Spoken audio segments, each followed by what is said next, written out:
देह गादराइल बा खिलल बा जवानी देखिए के मुहावा से टपकत पानी।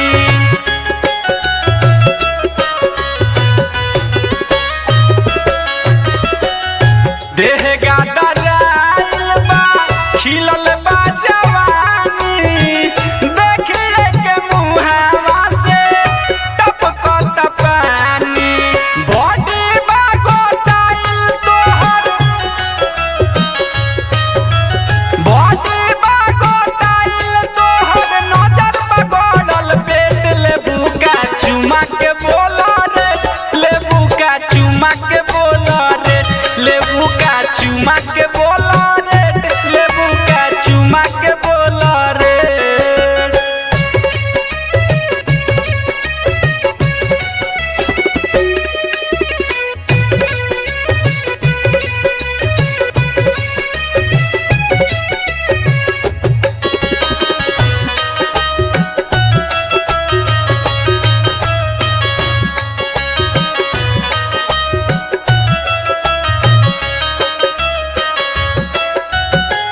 जहाँ जालू तहाँ होई जाला बवाल हो देख जितेश तोहर पूछे हाल चाल हो।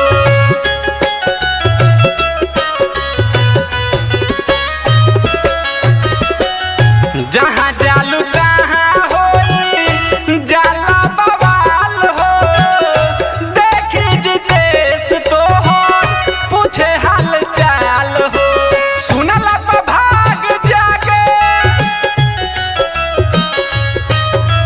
सुनला पे भाग जागे तोहर बोली अमलेट लेबू का चुमा के बोला रे लेबू का चुमा के बोला रे लेबू का चुमा के बोला रे लेबू का चुमा के